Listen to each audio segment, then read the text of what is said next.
Hi, welcome to the call. The call will start in less than a minute.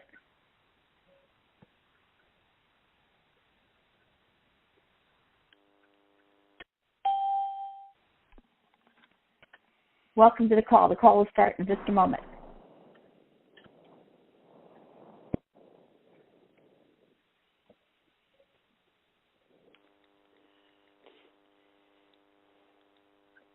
Also, just a reminder that Thomas is reading your emails, and some of you have spoken with him. He loves hearing the feedback and the breakthroughs you're having, so keep them coming.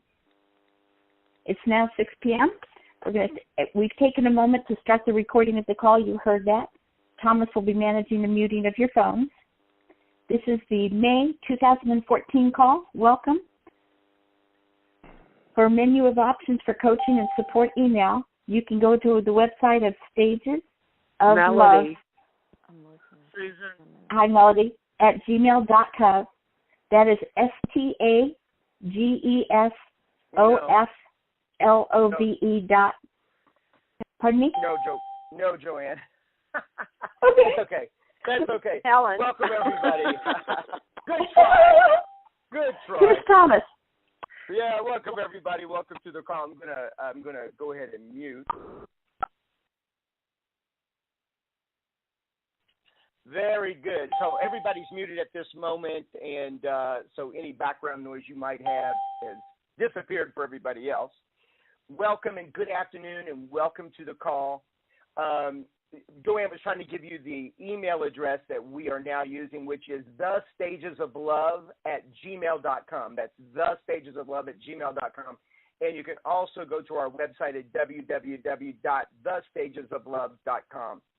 So welcome and good afternoon. What many of you already know, and some of you don't know, but I'm going to share with you now. I've been leading transformational programs for 19 years, and I've led to literally thousands of people. This is one of my absolute passions. It's my hobby. It's my avocation. It is the thing that I love to do of all the things that I get to do, that I love to do in my life. And there's so many things that I get to do in my life and so many things that I love, including a worthwhile career, an amazing family, fantastic friends, a relationship that ranks higher than any I've had the privilege of knowing and seeing. And the reason I do what I do is to fulfill on a commitment that I have, a profound commitment to couples being powerfully united, profoundly reunited, and magically in love. I am the possibility of love, true love being expressed, experienced, and expanded wherever I am. And this is my declared purpose in life. I welcome each and every one of you to the call. I appreciate who you are, that you've made the time to be here. And I promise that if you bring everything you got, all the listening that you can muster, that you will leave this call being enlivened and lit up by the experience of yourself and what you're capable of. The 7 stages of breathtaking relationships. I'll briefly review the stages that we've covered so far in our calls, and these stages are located on my website, thestagesoflove.com. If you've missed any of the previous calls, don't worry. Every call is complete in and of itself. It's designed to be supportive, insightful, and enlivening no matter what background you have. And if you want to go back and listen to previous calls, all of those are recorded on the website, available for streaming or downloading. Stage 1, HIGH, H-I-G-H, an acronym for highly intoxicated, giddy, and happy. Highly intoxicated, giddy, and happy. You're in love. And the brain floods the body with oxytocin and dopamine. It's an exciting experience for a couple, and it can last anywhere from 6 months up to 2 years, during which time you are borderline nuts. Stage 2, distinguishing from. In this stage, and by the time you get to this stage, also referred to as the coming down stage, the dopamine and the oxytocin subside. And reality starts showing up. The reality of day-to-day life, the reality of who you are and who you've been and where you've come from, and you begin to ask the questions. Who are we? Who are you and who am I? Then stage 3, the choice stage, also referred to as the reality stage. Some call it the power struggle stage. This stage is loaded. 50% of all relationships end in this stage as a natural occurrence. Another percentage moves through it powerfully, while still others get stuck in this stage. Sorry, I just got texted while I'm talking. It's distracted me. Those that get stuck rarely get through it. Why? Because they don't have a language to reference what's happening, which, by the way, is why we're here. Communications get heated while the couple is blaming each other and blaming themselves.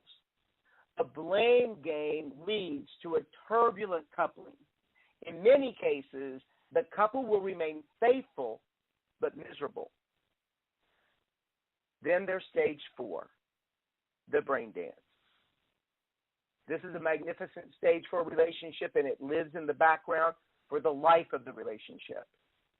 You cannot have the beauty of this stage without powerfully moving through stage 3.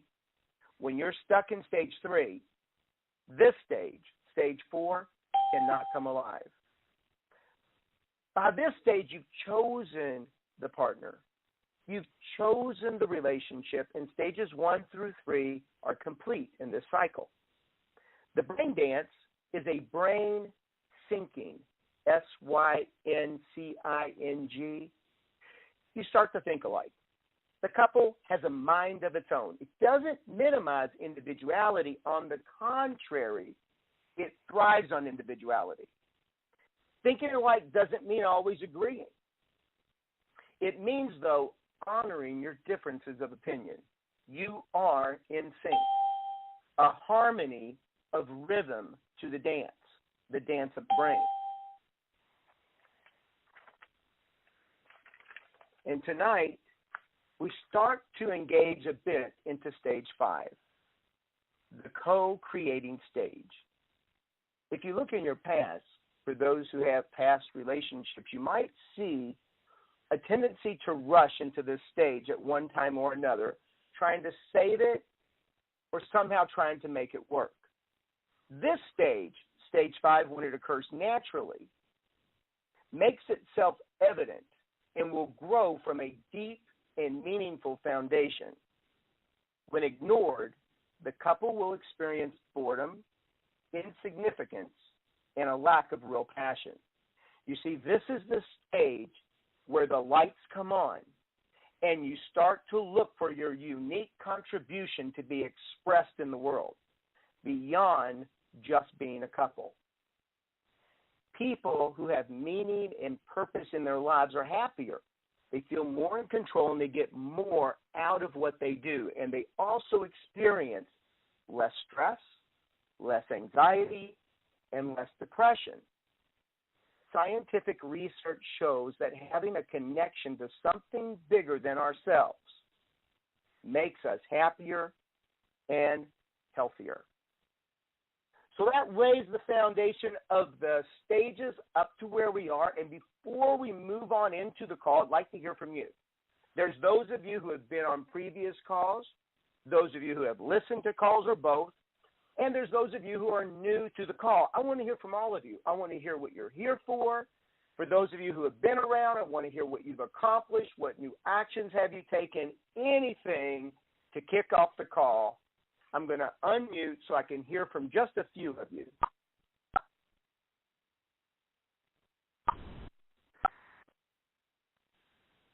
And now you're unmuted. How you share is merely saying your first name, and then I'll call on you. I know somebody said Leonard? I didn't hear you. Yeah, Leonard. Thank you. Hey, Thomas. I am here I missed the last couple of calls, and I feel like there's a missing for me. So I wanted to specifically make this call so I could represent a lot of the distinctions that I had on the other one. Yeah, thanks, Leonard. Thank you, and welcome to the call. I'm glad you're here, really. Thanks. And by the way, the other calls are available if you take the time to, play them. Great. So thanks. Thank you for that. Anybody else? Charlie? Yes, Charlie. Good to hear your voice. Hey, Thomas.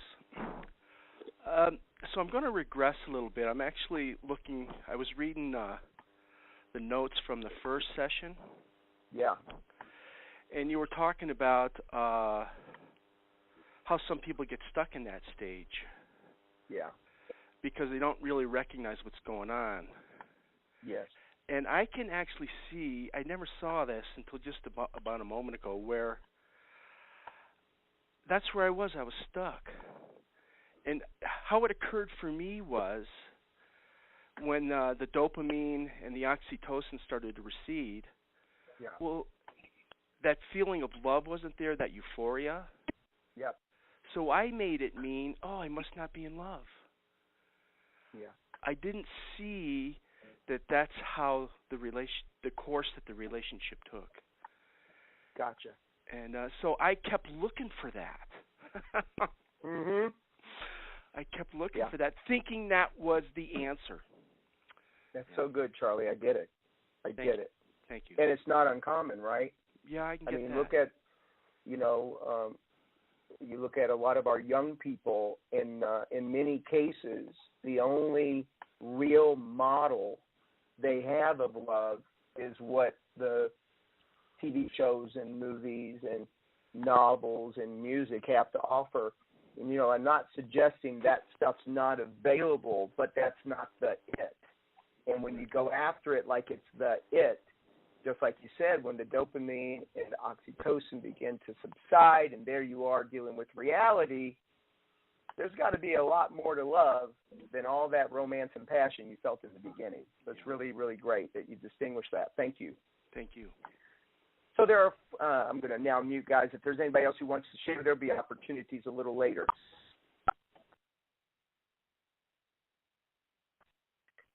The four cornerstones of being powerful in relationship. And you can find these on my website blog, www.thestagesoflove.com. The first of the four cornerstones is word. Now, when I say word, you might hear honesty. You may hear making and keeping your promises, all of which is included, but simply not what I mean. When I talk about word in this context, I'm talking about that who you say you are aligns with the actions and the inactions you take. That who you say you are is a speaking, a declaration of being what you're committed to, and that your actions line up with that commitment. There are many people that I interact with and coach, and we talk about trust.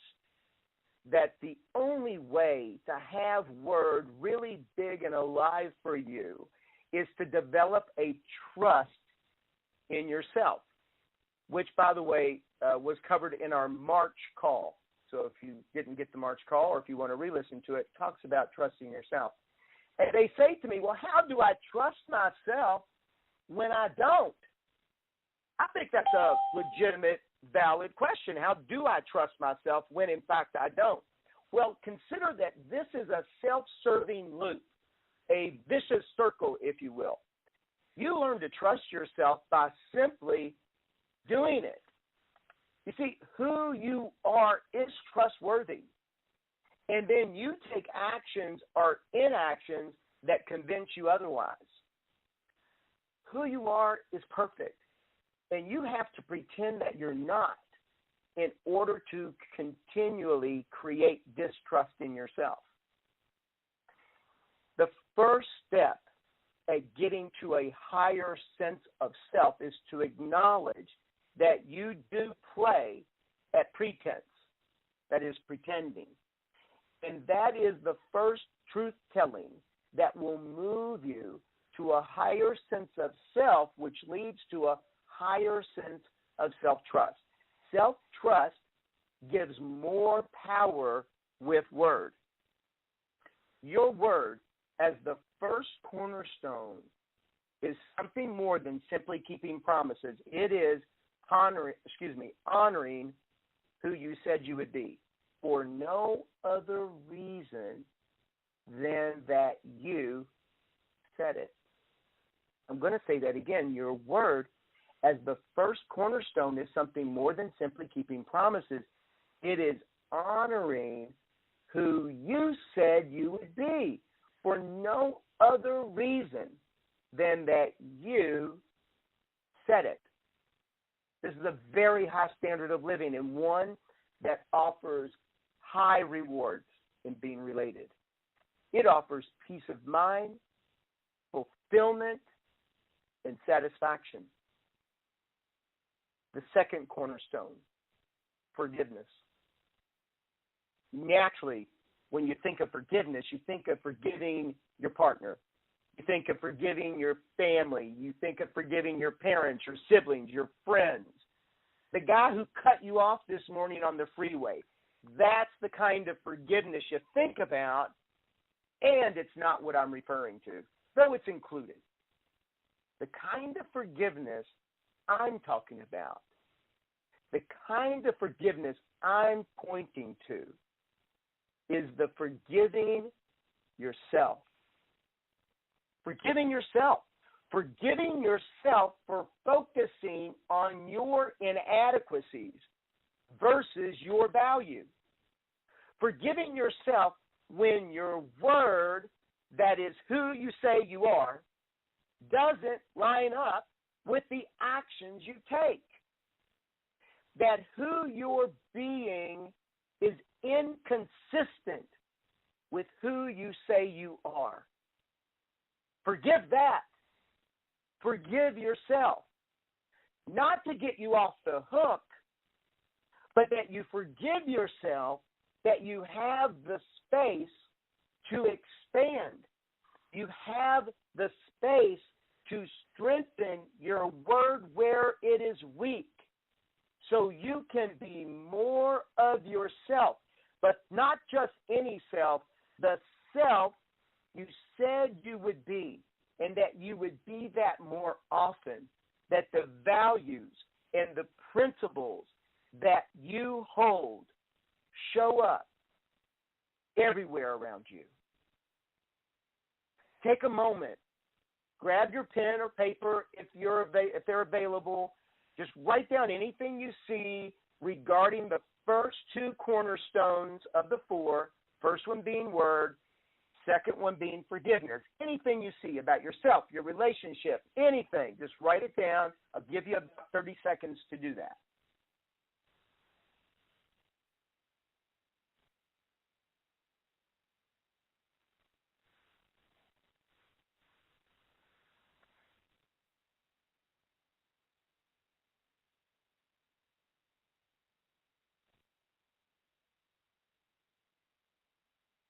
And now we'll move to the third cornerstone, and that is courage. Fundamentally, courage is acting in the face of fear. But how about this? How about having the courage to declare yourself something? The courage to declare yourself something that you are not already. And then the courage to step into that declaration and to continually line up your actions with what you declared. I know it's a mouthful. In your case, it's an earful. And I'm just going to say it again so you can let it sink in over there where you are at the level of whatever you're dealing with. Courage, fundamentally, is acting in the face of fear. But how about having the courage to declare yourself something, to declare yourself something that you're not already, and then to step into that declaration, continually lining up your actions with that declaration until it is who you become. It takes courage. It takes courage to declare yourself more than you've ever been and then to be that. It takes courage to keep your eyes on your value and not so much attention on your inadequacies. Now, don't misunderstand. I don't suggest you ignore your inadequacies. You just don't honor them as yourself. The inadequacies you have are there to be developed, but they're not who you are. Who you are your values and your principles. And it takes courage to keep your eye on your values and your principles. It takes courage to forgive yourself when you're not that. It takes courage to forgive yourself over and over and over and over and over and over and over and over and over again. It takes courage. Find the courage to ask the questions that matter. Find the courage to risk seeming foolish, seeming childish or needy, to express what you really want and what you really need. Have the courage to communicate clearly. Avoid misunderstandings. Avoid the sadness and the drama. Just be straight.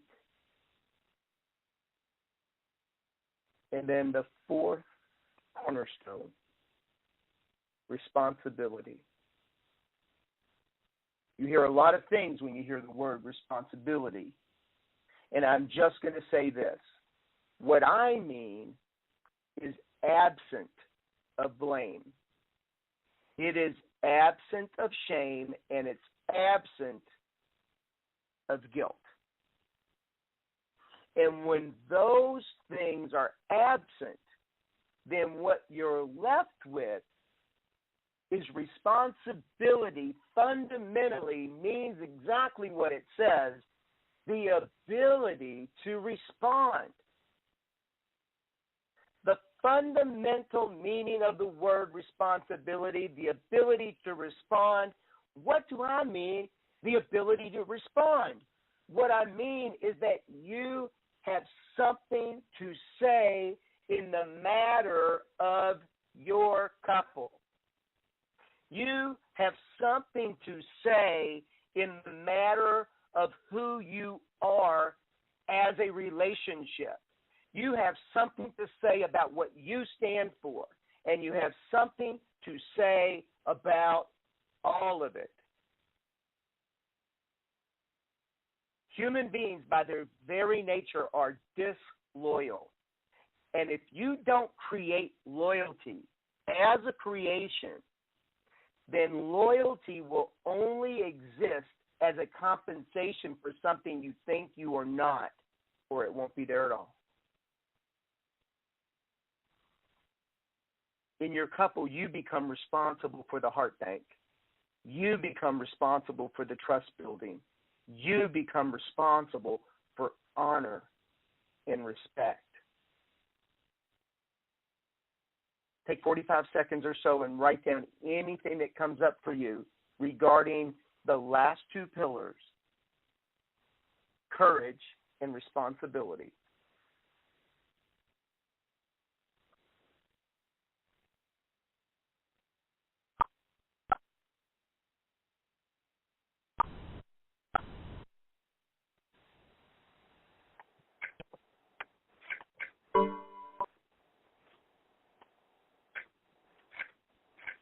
Now I'm going to give anybody an opportunity to share anything that's present for you out of the 4 cornerstones, and I'm going to encourage that you have the courage to step out and say something, even if you've never done it before.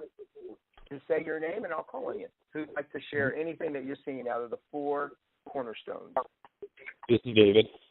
Hey, David. So what I was present to is courage. And it's interesting how you distinguish courage, because I'm not sure if that is actually the word. What is more clear to me in my relationship with Brad and my relationship with everybody, like from business to friends to everything, is how easier my experience of life is when I'm clear as how I live my life by principle and values. So I don't know if courage is the word, but I'm just kind of looking there at that cornerstone. Mm-hmm. I hear you. I'm not sure if I'm making myself clear. Okay. No, I don't know if you're asking something or sharing, so I'm listening to you as just sharing I'm doing, because you asked to look at inside the 4 cornerstones, and the courage is the one that I look to. But when you when you distinguish courage is acting in the face of fear, but yet I'm not fearful of living by my values and my principles. You're not clear about living. Oh, I'm not fearful of living by my values and my principles. Well, okay, got it. Okay, it took me a minute to kind of get into the world where you were coming from. So, David, let's step out of it being so personal for a moment, and I just want you to think from the standpoint of the human being. Uh-huh. It is much easier to live automatically than to live on purpose. So when someone takes on their life based on their principles and their values, that's not automatic. That's on purpose. Exactly. It takes courage, because you have to stand for something. And when you stand for something with no courage, you will back down. When you stand for something that's really what you believe in, you stand for something that really matters for you, that standing takes courage. I just saw something. Yeah, go ahead. I just saw something. It was interesting. Because part of the enjoyment I'm getting out of the calls is adding context to new experiences in life. And it's like living by principles and values without a preconceived agenda as an outcome, just simply living by your principles and values. It's a simpler relationship. Live by what you're clear is important to you. Mm-hmm. Yes.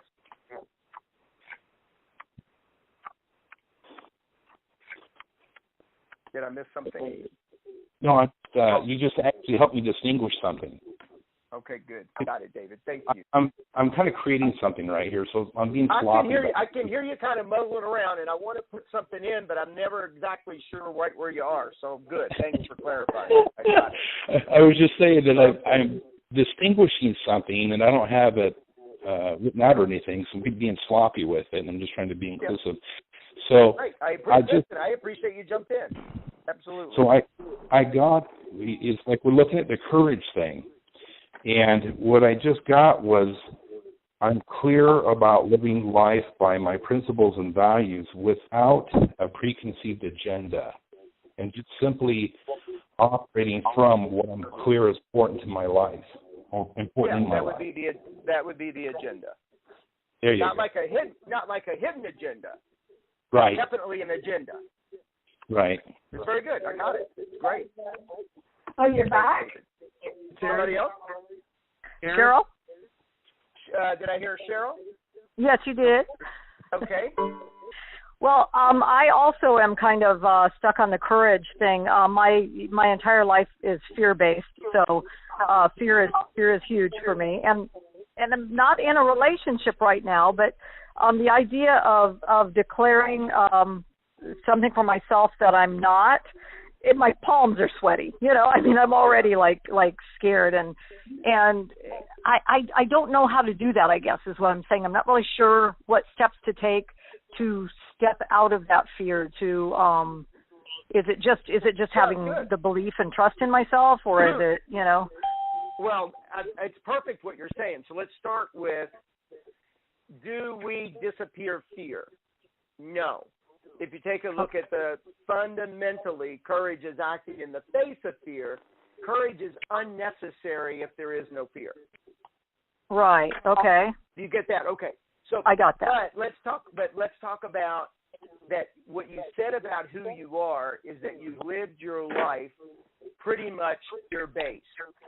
Mm-hmm. Now that is a distinction, because if you're living your life fear-based, you're almost ongoingly declaring something that probably isn't so. Like, first of all, there's definitely self-trust that's missing. I mean, you said that right away. Right. And that's definitely where I would go immediately to start to develop. Like, what is it in trusting myself? What actions do I take, or what inactions are there that leave me convinced that I am not trustworthy? Because fundamentally, you are trustworthy. You have to do things or not do things to remind yourself you're not trustworthy. You see? Right. So, okay. Yeah, it's a lack of integrity, but not a lack of integrity like bad person integrity and you'd be so much better if your integrity were in. No, but a lack of integrity that if you really want, Cheryl, and I know that you do, if you really want a relationship that is sound, a relationship that's fulfilling and satisfying, not just for yourself, but for the other person in the couple, then this is something to transform, and it's something to take on full force. Not like a pretense, but like really. Right. And to Got deal it. with it. Yeah, Thank you. Really great. Yeah, thank you. I really appreciate the sharing. Yes. I have time for one more. Aaron? Yeah, Aaron. Hey, Aaron. Good to hear your voice. Great to hear you, too. Great conversation. The 4 pillars they were one, inspiring, and what I'm left with is the workability it provides. And the distinction, the last one about, the idea that no hidden agenda, being straight, actually having the courage to say what's really there, living by values and principles, and not hiding values and principles from a partner. Yeah, very good. Is what I see creates the workability. And the hard part where I find myself out, and I may be completely blind to this, like not knowing what my hole from a hole in the ground, so to speak.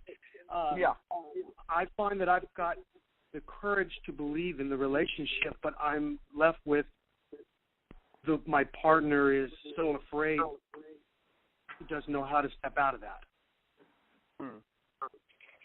Well, and I don't know exactly where to go with that.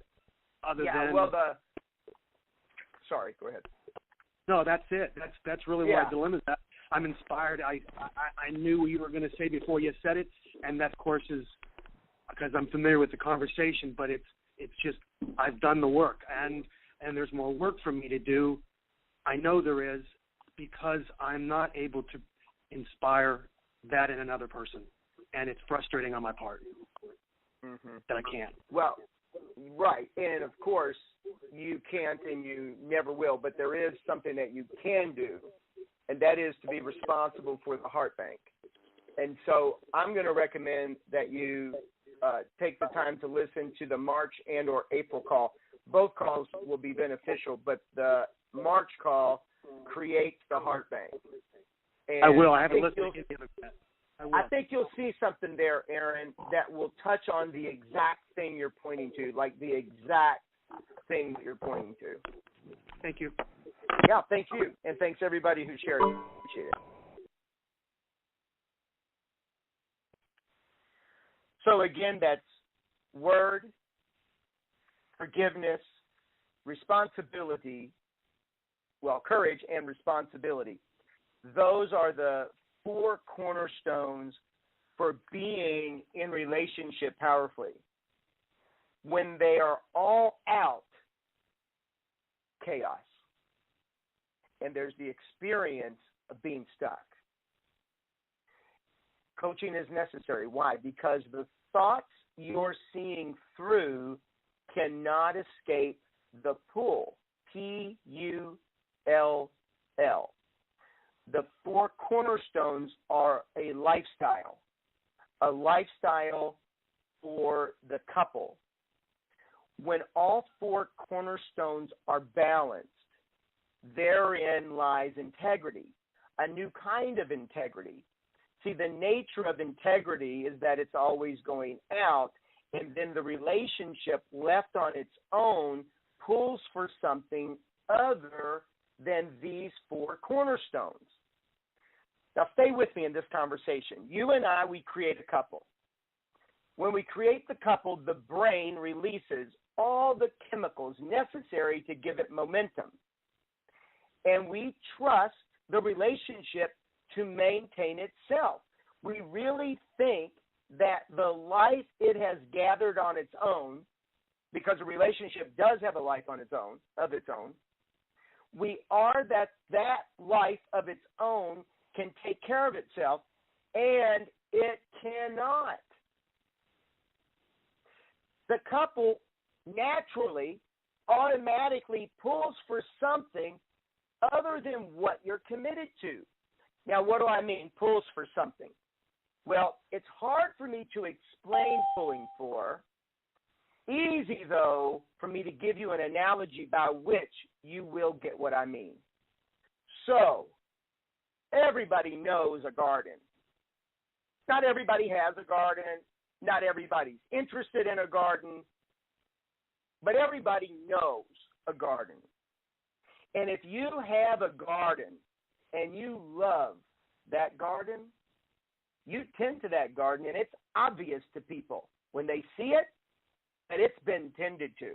And when they see that it's been tended to, they naturally know it's loved automatically. What does the garden pull for when it's left unattended? What does the garden pull for when it's not tended to? Well, I can't hear you, but I'm sure that what you're saying is right. It pulls for weeds. That is a Pull for WEEDS, a pull for weeds. Weeds will take over the garden. Weeds will dominate the garden until when? Until there's no garden. So the couple, you could say, is your garden. You create the couple, you tend to the couple, and then when you're not tending to the couple, it pulls for something, and what it pulls for are the weeds for the couple. The weeds for the garden we call the couple, and those are resentment and regret.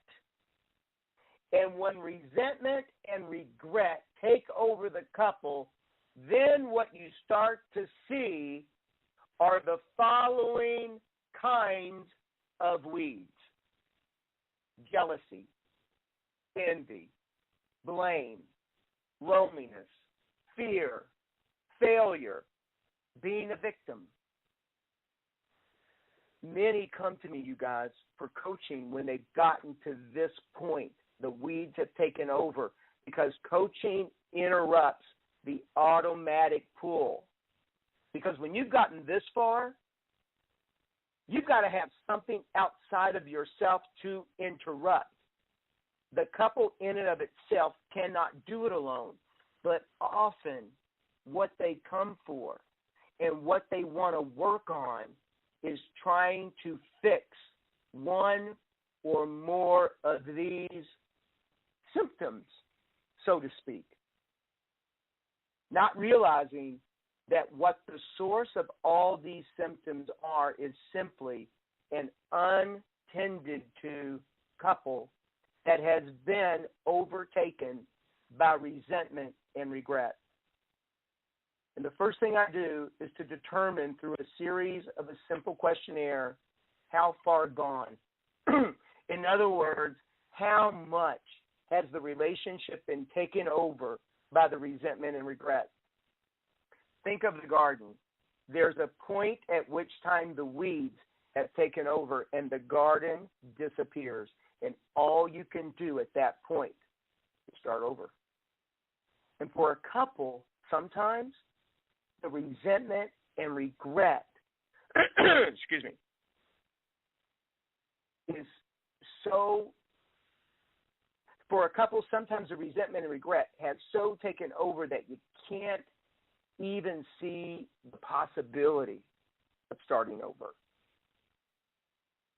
So I encourage you, everybody who's on this call, to look at yourselves authentically. Couples and singles alike, notice where you've not tended to the couple. And if you're single, notice where you've not tended to the four cornerstones of just being powerfully related to yourself and how long that may have been going on.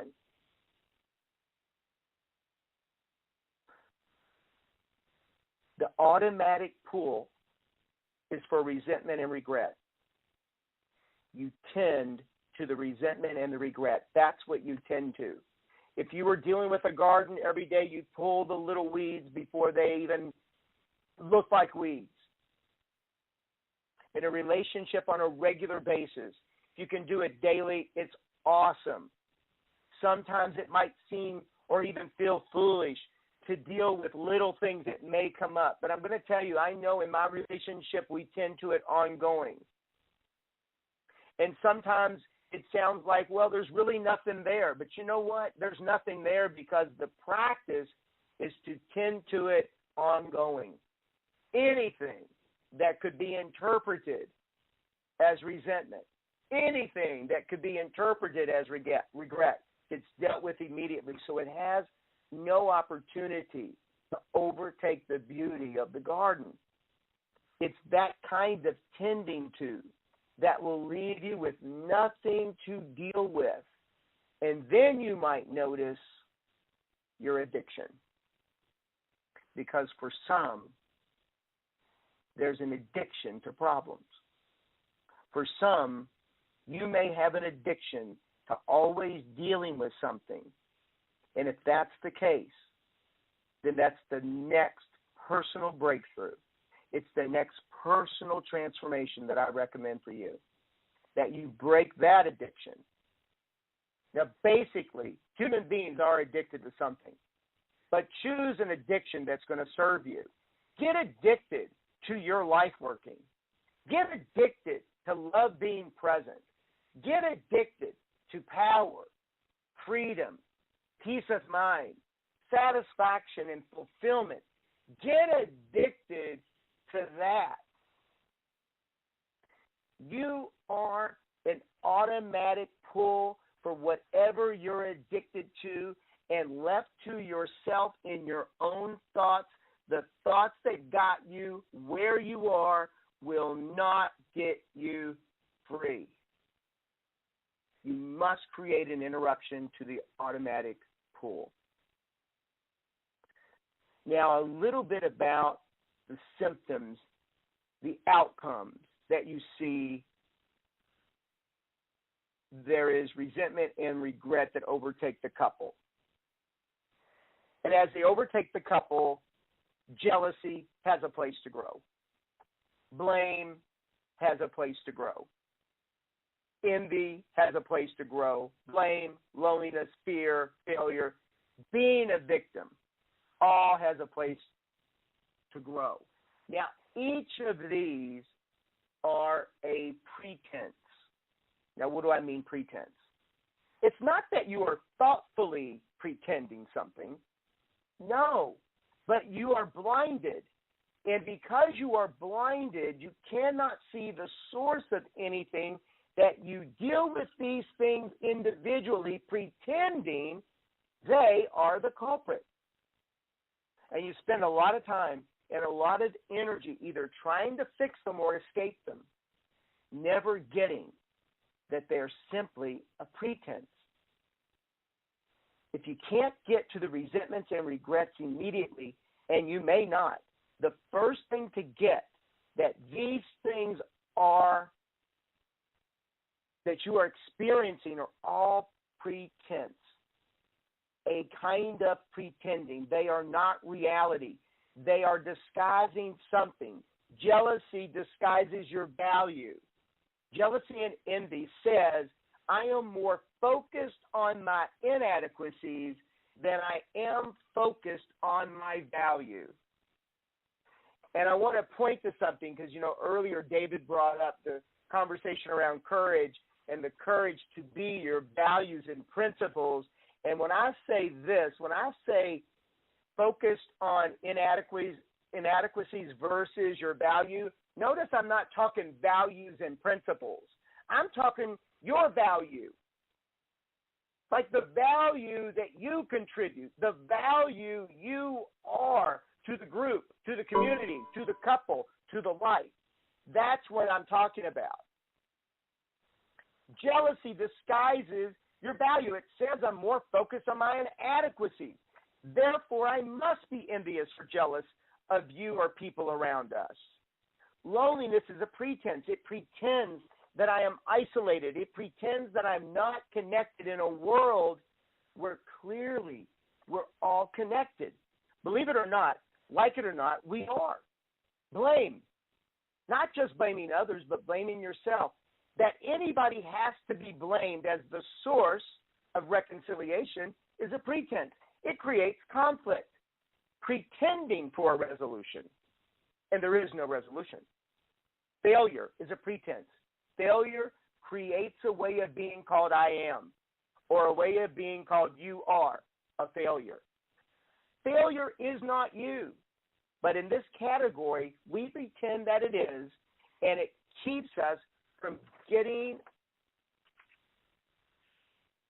on the hook for the next game. It keeps us from stepping up and playing harder, playing more feverishly, just for the sake of playing. Now, let's say you've tended to the garden of your couple. You've tended to the couple.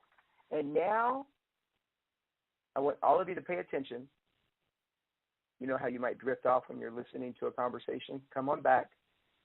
Because let's say you've tended to the garden, you've tended to the couple, and now you're in a space of nothing but pure love and life energy and your individual life purpose. I want to talk to you about your individual life purpose.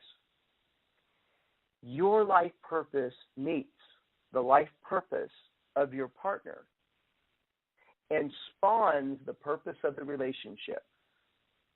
And I call this the rhythm of the soul. It is the eruption of stage 5, the co-creation stage. And we are going to dive deep into this conversation on our next call, which is next month, June 22nd, 6 p.m., the same time. Do not miss this call. Invite anybody you can think of that might benefit from this conversation. It is a powerful and deep conversation.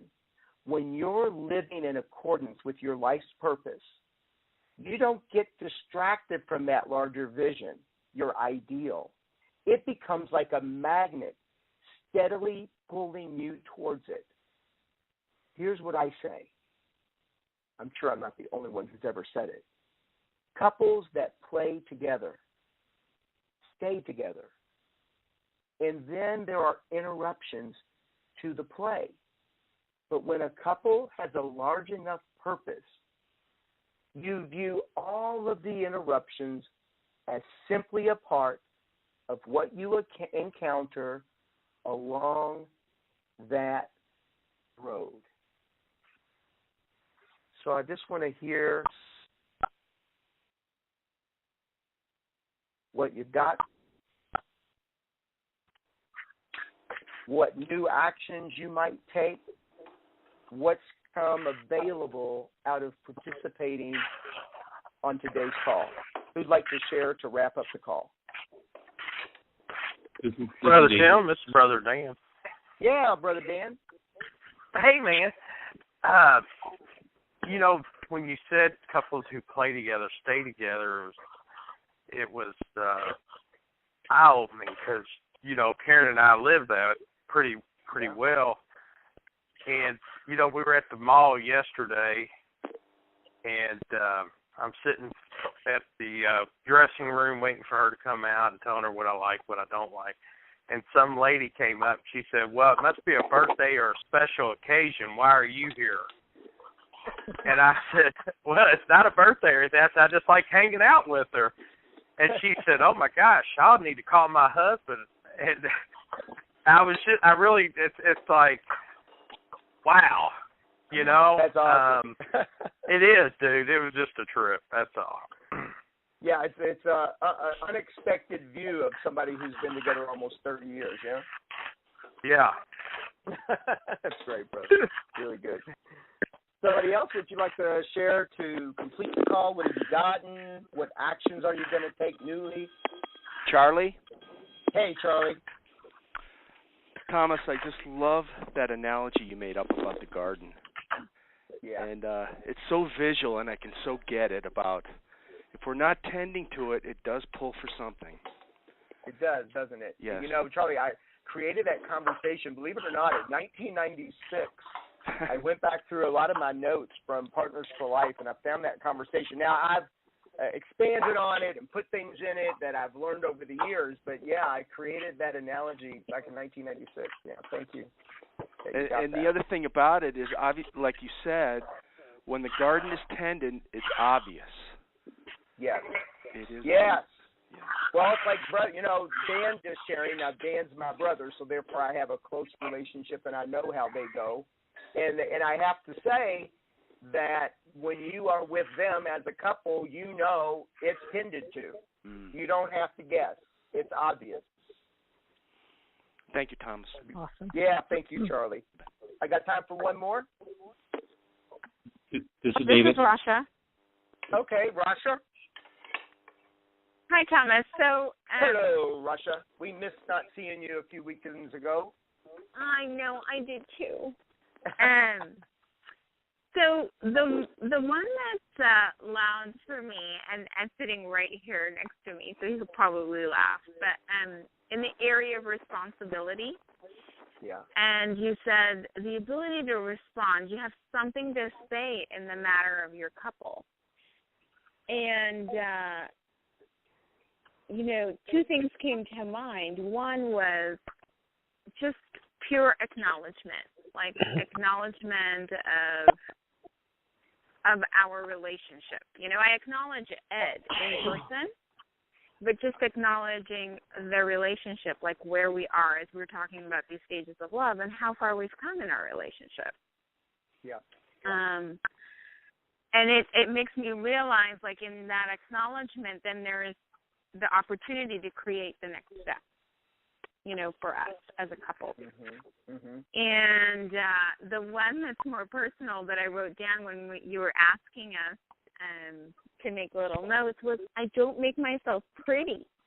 So, like, I come home and there's a certain way that I be when I get home. The work clothes come off. I'm in my sweats or, like, my raggedy clothes that I hang around at home. And there's a way of being, right, that comes with that versus, like, making myself pretty for my partner when he gets home. So that's an area nice. I want to acknowledge and be responsible for. Like, there's a way I be that I take for granted in my relationship. Eddie's over there saying, yay! Because he's a pretty one. He's always he is pretty a pretty Thomas. one. That's right. But he likes that too.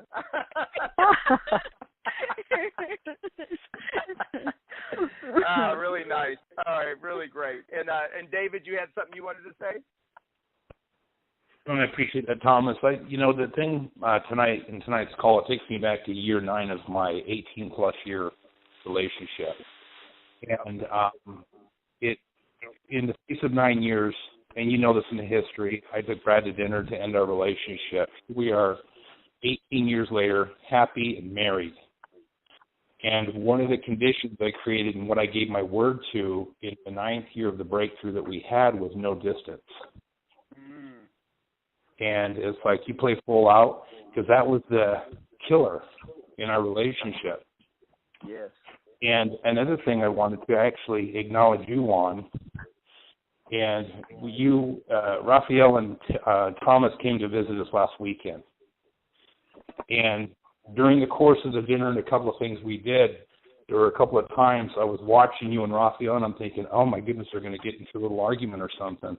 And I did, and then it goes, well, it really wasn't an argument, but now what I get was how you live your life by your word, and how you guys were a work in motion with whatever had to be discussed at the moment at that time, so it was managed and just move on naturally, and it was just really cool to watch that. And I didn't distinguish it that way until tonight's call. Oh, that's really wild. I'm sure you and I have to talk about it now, because neither of us were ever present to it. Well, it's like really being on the outside. It's being on the outside looking in, and I get. Yeah. And that might walk away tonight is just really acknowledging you, Tom. You clearly are an expression of your word in your life. Absolutely. Thank you so much. I got that. All right. Well, really, everybody who's here, and for those who couldn't make it, who might be listening to the recording, I appreciate you, and I really, really thank you for giving me your listening and for taking advantage of the calls that we've put together. I am doing a live event in San Francisco, not this Thursday, but a week Thursday, May 29th at 7:30 p.m. It's at 1800 Market Street. It would just be awesome to have you guys there. Anybody who can come, I'd really appreciate it. Please invite friends to the call, anybody who you think might benefit from these calls. Also, go to the website, www.thestagesoflove.com, and check out the recordings. Listen to the recordings of the calls that you've missed. Piece it all together. There's a lot to digest. You know, my brother Ron coaches me for the calls, and one thing that he is concerned with and that we're looking at is that I put too much, possibly put too much meat into each call. And I'm not intending to take that away, but I do want to encourage you to use all the resources so that you can have this work for you and your beloved. Have an extraordinary night. I look forward to seeing some of you a week from Thursday, and I look forward to having all of you on next month's call, June 22nd. Good night. Good night. Thank you, Thomas. Night, Thomas. Thanks, Tom.